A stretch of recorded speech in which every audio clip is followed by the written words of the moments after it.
करनाल के सगोही गांव के रहने वाले किसान धन सिंह आलू की खेती कर लाखों में मुनाफा कमा रहे हैं। बाजार में भी किसानों को आलू का उचित मूल्य मिल रहा है। वहीं सरकार ने किसानों की समस्या को ध्यान में रखते हुए भावांतर भरपाई योजना की शुरुआत की है। इसके लिए विभाग द्वारा पोर्टल भी खोले गए हैं। प्रदेश सरकार द्वारा किसानों को समय समय पर प्रशिक्षण भी दिया जाता है। ये रिपोर्ट आप देखिए।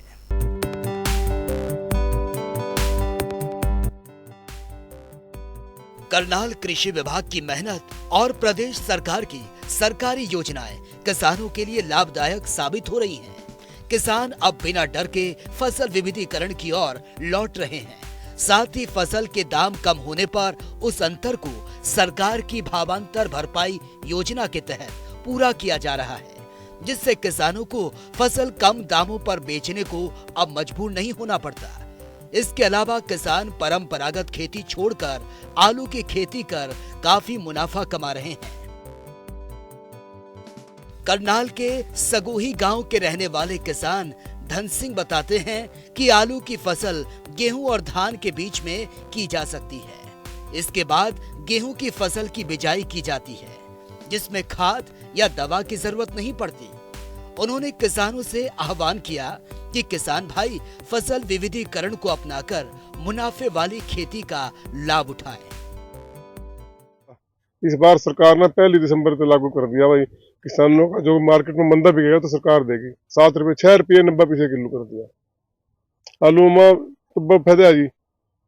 बीज की फसल आ रही है तो फ्री किया एक किस्म को, मतलब खर्चे तो आओ इस पर, फिर भी कल आपकी जीरी भी होगी और गेहूं भी होगी। जो इसमें कणक बोएंगे उसमें कोई खार नहीं गिरेगा, बगैर खार की होगी।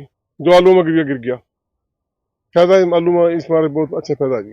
क्या कुछ रहता है बेचने का इसको, और औरों को भी रोजगार दे रहे हैं आप? हाँ जी, इसमें भी रोजगार, इसमें भी 5-7 एक दो तो मजदूर पाड़ने के टाइम लेबर आवा, लेबर में काम मिला 10-20 मजदूरों ने। मार्केट पीपली मार्केट लगा मंडी हमारी यहाँ, पीपली मंडी माल ले जा। तो क्या कुछ कहेंगे युवाओं को जो लोग खेती नहीं कर रहे? और हम तो यहाँ के प्रेरणा देवा भाई, अपना जमीन तो नहीं हो चलो तो और काम है, और इस पर जमीन है, बाहर जाने की दिक्कत नहीं है। बाहर जाएगा दूसरा का मजदूरी करेगा, यहाँ अपनी जमीन में खेती करेगा तो दूसरे भाई ने काम देगा। कितना मुनाफा हो रहा है? मुनाफा तो जी अपना ही वहाँ बढ़िया मौज करके परमात्मा ने, कोई दिक्कत नहीं है। जब आलू को उखाड़ा जाता है तो उस समय ज्यादा मजदूरों की जरूरत होती है। किसानों को मौसम को देखकर आलू की फसल लगानी चाहिए। साथ ही किसान भाइयों को फसल विविधीकरण पर भी फोकस देना चाहिए, जिससे खेती घाटे का सौदा ना बनकर मुनाफे का सौदा साबित हो सके।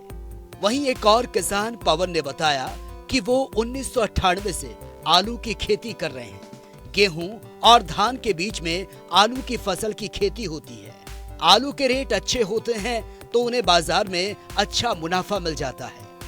वहीं सरकार ने भावांतर भरपाई योजना की शुरुआत कर दी है, जिससे अगर बाजार में आलू के रेट कम होते हैं तो उस अंतर की भरपाई प्रदेश सरकार किसानों को करेंगी। सर, मैं पिताजी के साथ 1998 से आलू की खेती करवा रहा हूँ ओपन में। तो इसमें ये होता है, अभी हम इसको बीच में कच्चे आलू में फसल लेते हैं, बीच में हमें ये जीरी की और गेहूं के बीच में फसल रोटेशन हो जाता है, तो हमें ये बेनिफिट देती है एक्स्ट्रा। जिस साल अच्छे रेट हो अच्छे मिल जाते हैं, कम हो तो कम है। अब बल्कि अब कम होने का दिक्कत ही नहीं, अब भावांतर भरपाई योजना चल गई है। पिछले साल भी जिस दिन की जमीन किसानों के 115 रुपये 150 रुपये आलू मिला था, उनको 400-450 रुपये के पैसे मिले हैं भावांतर में। मान लो उनको घाटा नहीं हुआ, अच्छी मुनाफा हुआ। अब इसमें आलू लगाने में दिक्कत नहीं है, भावांतर आ जाता है। आलू में दिक्कत है सर, हम 10-12 एकड़ लगाते हैं हर साल। तो क्या कहेंगे किसान भाइयों को? ये कहते हैं भैया जी, मौसम देख के अपना जैसे जमीन आपके साधन है उस हिसाब से लगाओ, थोड़ी मतलब टाइम के हिसाब से फसल चेंज करते रहो, मतलब एक ही फसल पे न लगे रहो, जिससे आपकी आमदनी भी अच्छी हो। सरकार ने किसानों की समस्या को ध्यान में रखते हुए भावांतर भरपाई योजना की शुरुआत की है। इसके लिए विभाग द्वारा पोर्टल खोले गए हैं।